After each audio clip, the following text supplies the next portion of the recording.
Hello everyone, कैसे हो आप सब लोग। तो यहाँ पे हम ट्रेड बनाना शुरू करेंगे। हल्का सा हमें गैप डाउन वगैरह देखने को मिला। उसके बाद देखिए रिजेक्शन तो आ रहा है, लेकिन थोड़ा वोलाटाइल है मार्केट।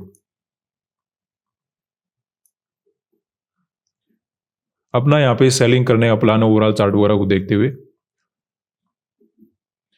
बना लेना चाहिए ट्रेड। मुझे लगता है मार्केट निकल जाएगा, डाउन साइड का मोमेंटम आराम से निकाल सकता है।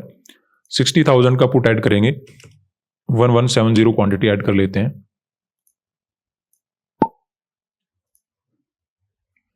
सेकंड पोजीशन बनाएंगे सेम क्वांटिटी के साथ।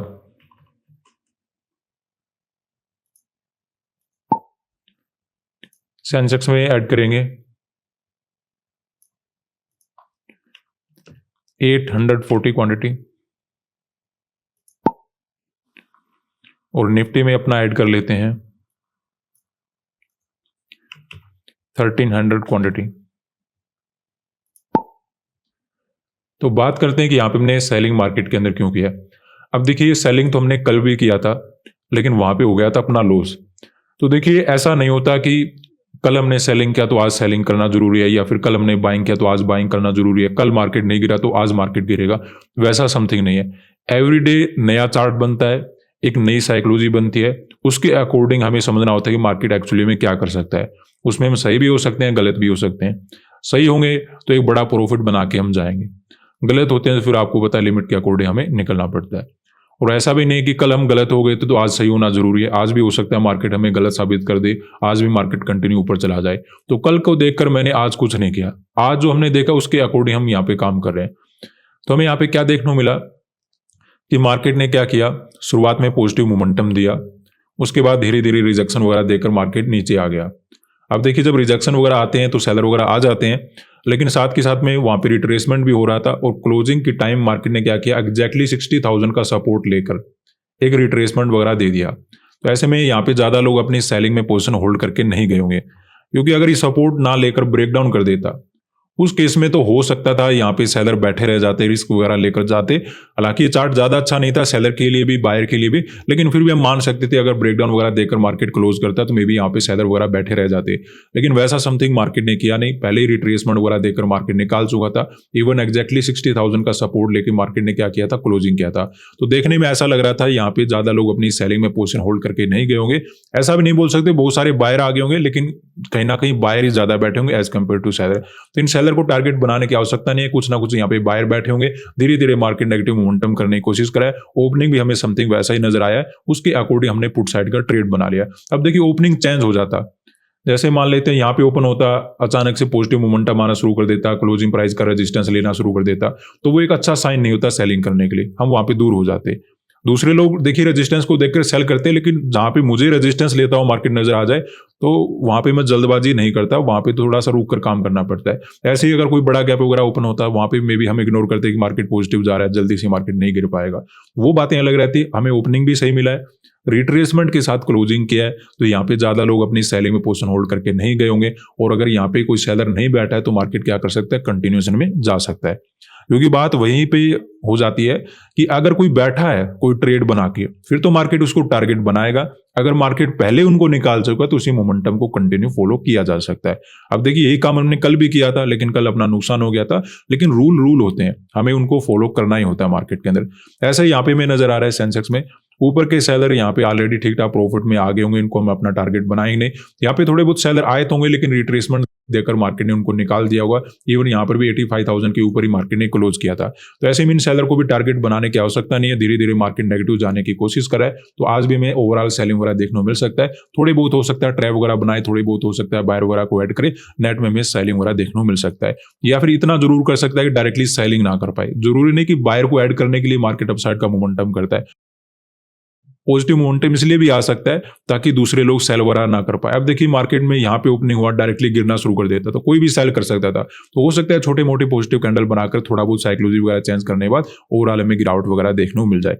अदरवाइज देखिए कल की तरह होता है, जैसे ये पहले जब पॉजिटिव मोमेंटम आया था तो यहाँ पे हम लॉस वगैरह लेकर चले गए, तो उसके बाद मार्केट गिर भी गया था। लेकिन अगर ऐसा होता है कि पहले अपना लॉस वगैरह हो जाता है, फिर अगर मार्केट गिरता है तो उसका कोई बेनिफिट है नहीं, तो फिर तो हम निकल जाएंगे। अदरवाइज अगर प्रॉफिट होता है उससे अच्छी बात हो नहीं सकती। ऐसा एग्जैक्टली हमने निफ्टी वगैरह के अंदर देखा है कि मार्केट के अंदर ऊपर के सैलर को हमें टारगेट बनाना नहीं है। यहाँ पे थोड़े बहुत सैलर आए तो होंगे, लेकिन जब बार बार मार्केट ने रिट्रेसमेंट दिया होगा, अपसाइड का मोमेंटम दिया होगा, तो उनको मे भी निकाल चुका होगा। ये जो पॉजिटिव मोमेंटम आ रहा है, थोड़ा बहुत जो डायरेक्टली लोग सेल करना चाहते हैं उनकी साइकोलॉजी चेंज करने के लिए, कुछ बायर वगैरह को ऐड करने के लिए ऐसा मार्केट कर रहा होगा। उसके बाद हो सकता है ओवरऑल हमें गिरावट वगैरह देखने को मिल जाए। इन सेकंड हैंड अगर मार्केट नहीं गिरता है, कंटिन्यू पॉजिटिव चला जाता है, जैसे हमें कल नुकसान दे दिया था, ये जब पॉजिटिव मोमेंटम आया था तब हमें निकलना पड़ा था, क्योंकि अंदाजा लग नहीं रहा था कि मार्केट गिरेगा या नहीं गिरेगा, क्योंकि कंटिन्यू ऊपर जा रहा था, बैंक निफ्टी बहुत ज्यादा पॉजिटिव हो चुका था, तो उस वजह से निकलना पड़ा। तो इसीलिए मैं आपको बोलता हूं कि डिसिप्लिन के अकॉर्डिंग निकल जाओ। अब ये मार्केट गिर गया, अब कल की मार्केट को देख करके आज भी मैं बैठा रहूंगा अगर मार्केट ऊपर जाता, वो गलत होगा।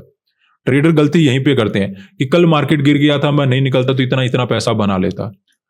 आप क्या करते अगर ये मार्केट और ज्यादा ऊपर चला जाता, फिर आप क्या करते? ये तो ठीक है कि मार्केट गिर गया, लेकिन अगर ये ज्यादा ऊपर चला जाता फिर आप क्या करते? तो ये चीजें आपके माइंड में रहनी चाहिए। मार्केट का कोई अता पता नहीं होता, मार्केट कहीं भी जा सकता है। आप अपना कैपिटल बचाकर चलिए, ठीक है। आज नहीं कल पैसा बन जाए, कल नहीं तो अगले दिन पैसा बन जाएगा। पैसा बन जाएगा, लेकिन पैसा जाना ज्यादा नहीं चाहिए, क्योंकि अगर वो चला गया तो फिर उसको कवर करना बड़ा मुश्किल हो जाता है। आपके पास कैपिटल बचा हुआ है, आप आराम से प्रॉफिट मार्केट के अंदर बना लोगे। तो बड़ा ही सिंपल ट्रेड है। सेलर को मार्केट ऑलरेडी रिट्रेसमेंट वगैरह करके निकाल चुका है। थोड़ा बहुत तो साइकोलॉजी वगैरह चेंज करने के बाद ओवरऑल हमें मे बी गिरावट वगैरह देखने को मिल जाए। इसी बेसिस में हमने पुट साइड का ट्रेड ओवरऑल मार्केट के अंदर बना लिया है। अभी हमें थोड़ा बहुत लॉस वगैरह नजर आ रहा है, देखते हैं नेट में हमें क्या मिलता है। तो यहाँ पे देखिए अपने ट्रेड में कुछ प्रॉफिट नजर आना शुरू हो चुका है। हालांकि कोई बड़ा प्रॉफिट तो नजर नहीं आ रहा है, लेकिन ओवरऑल मार्केट रिजेक्शन वगैरह देने की कोशिश कर रहा है। अब देखिए ऐसे चार्ट में और ज्यादा प्रॉब्लम नहीं होता, मार्केट नीचे चला जाता है, लेकिन जब मार्केट एक ही जगह पे ट्रेड करता हुआ धीरे धीरे नीचे जाने की कोशिश करेगा, तो उसमें कभी कभी क्या हो जाता है, दूसरे लोग भी अपना सेलिंग का पोर्शन ऐड करना शुरू कर देते हैं। और जब ऐसा होता है तो फिर अचानक से रिकवरी वगैरह हो जाता है, क्योंकि यहाँ पे के आसपास 60,000 का लेवल है। तो काफ़ी लोग इस प्रकार का ट्रेड करते हैं कि जैसे ही किसी लेवल को मार्केट ने क्रॉस किया, वो ट्रेड बनाने के लिए आएंगे। अब देखिए ऐसे मार्केट में वो बाय तो करने वाले हैं नहीं, सेलिंग करना शुरू कर देंगे। तो जो रिवर्सल आता है कभी कभी फास्ट हो जाता है। तो देखते हैं, अगर ऐसा नहीं होता तो हमारे लिए बेटर होगा। अगर रिट्रेसमेंट वगैरह हो जाता है, रिवर्सल वगैरह हो जाता है, तो मे भी हमें मार्केट लॉस वगैरह की तरफ लेकर जाए। अभी तो ओवरऑल हम कुछ प्रॉफिट वगैरह में बैठे, देखते हैं नेट में क्या मिलता है। तो यहाँ पे अगर हम देखें, कंटिन्यू अपना प्रॉफिट इंक्रीज होना शुरू हो चुका है, ओवरऑल सेलिंग का मोमेंटम आया हुआ है। छोटे मोटे देखिए ग्रीन कैंडल बनना, हल्का फुल्का रिट्रेसमेंट वगैरह होना, ये मार्केट के अंदर होते रहते हैं।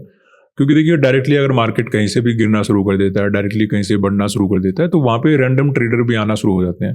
फिर निकालने के लिए मार्केट में कुछ अलग ही मोमेंटम होना शुरू हो जाता है। तो ये हमारे लिए ठीक है कि छोटे मोटे ग्रीन वगैरह कैंडल मार्केट बनाए और मोमेंटम अपना कंटिन्यू बनाए रखे, तो कोई डरने वाली बात नहीं है। ओवरऑल अगर इस प्रकार का मोमेंटम बना रहा है तो मे भी हम टारगेट वगैरह भी बड़ा करने की कोशिश करेंगे। अब देखिए कभी कभी क्या होता है, सब कुछ सही होता है, लेकिन वहां पे मार्केट को मोमेंटम करना ही नहीं होता, यानी कि साइडवेज रहना होता है।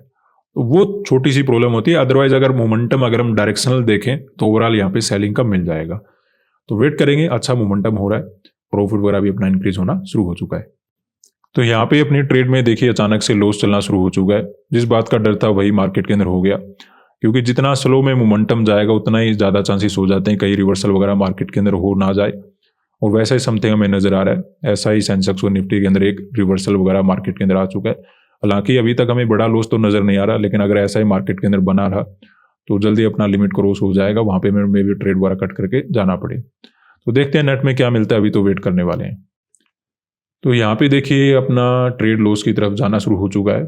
वैसे तो अपना लिमिट पेंडिंग रहता है, लेकिन जिस प्रकार का मार्केट बना हुआ है हमें नहीं लगता कि यहाँ पे अपना प्रॉफिट वगैरह ओवरऑल बन पाएगा। ऐसे में अपना ट्रेड वगैरह कट करके चले जाते हैं, क्योंकि जब आप ऑप्शन बाइंग करते हो सबसे बड़ी समस्या क्या होती है, टाइम की।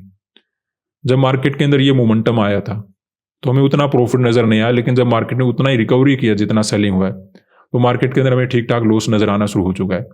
अब देखिए यहाँ पे टाइम भी अपने अपोजिट जा रहा है, मार्केट भी हमारे अपोजिट जा रहा है, तो ऐसे में बैठकर क्या देखें। और बाई चांस देखिए सेंसेक्स और निफ्टी में अगर ब्रेकआउट वगैरह हो गया तो हमारे लिए समस्या बड़ी हो जाएगी। तो आज के दिन हमने मार्केट के अंदर सेलिंग क्यों किया था, क्यों जिस प्रकार की सिचुएशन बनी हुई थी, ऊपर के सेलर को अपना हम टारगेट बनाना नहीं चाहते थे। यहाँ पे ज़्यादा लोग सेल वगैरह करके गए नहीं होंगे क्योंकि मार्केट उनको ऑलरेडी रिट्रेसमेंट वगैरह करके निकाल चुका था। तो ऐसे में इसी मोमेंटम को हम कंटिन्यू फॉलो कर रहे थे। मार्केट के अंदर मोमेंटम वगैरह तो हुआ, लेकिन क्या होता है जब स्लो मोमेंटम होता है या फिर नेट में मार्केट को कोई डायरेक्शन में मोमेंटम करना नहीं होता, तो धीरे धीरे मोमेंटम करता है। उससे क्या होता है, धीरे धीरे सैलरी आना शुरू हो जाते हैं। जैसे आपको नजर आया कि मार्केट ने 85,000 का रेजिस्टेंस ले लिया, क्लोजिंग प्राइस का रेजिस्टेंस ले लिया, तो ऐसे में दूसरे लोग भी सेल करना शुरू कर देते हैं, और अगर दूसरे लोग सेल करेंगे तो उनके एसएल मिल जाएंगे, और वही प्रॉब्लम हमारे लिए सामने बड़ी बन गई, और इसी वजह से हमें एक रिवर्सल या फिर कह लीजिए रिट्रेसमेंट वगैरह नजर आ रहा है।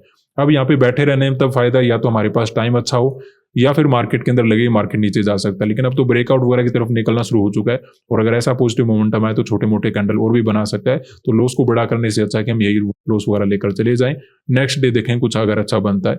आज के लिए इतना ही, धन्यवाद।